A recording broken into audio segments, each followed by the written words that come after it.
ரொம்ப தெளிவா சொல்றேங்கய்யா. 25 வருஷத்துக்கு பிறகு நீ லீகலா எந்த மதத்துல வேணா பிறந்துக்கோ. நீ லீகலா எந்த மதத்துல வேணா பிறந்திருக்கலாம். ஆனா பிராக்டிக்கலா, ஃபங்க்ஷனலா நீ சனாதன இந்து தர்மியா தான் இருப்ப. காரணம் என்னன்னா, எப்ப வந்ததோ மொத்த இந்த ஜென் ஆல்பாவுமே அவங்களுடைய தனிப்பட்ட வாழ்க்கை சார்ந்த எல்லா கருத்துக்கள், கொள்கைகள், மதம் சார்ந்த நம்பிக்கைகள், கருத்துக்கள், கொள்கைகள் இதை எல்லாத்தையுமே ஏஐல தான் தேடுறாங்க.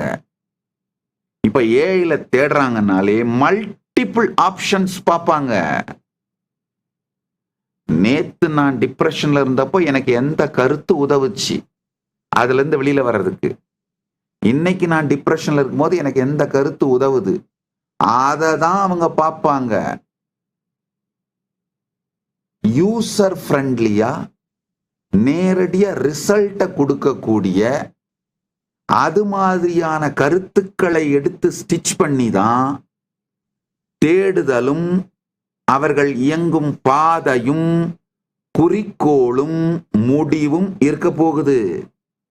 இந்த மாதிரியான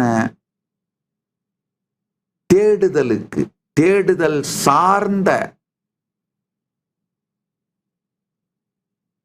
தேடுதலும் அடைதலும் அனுபூதியும் சார்ந்த ஞான கட்டமைப்பு சனாதன இந்து தர்மம் மட்டும்தாங்கய்யா.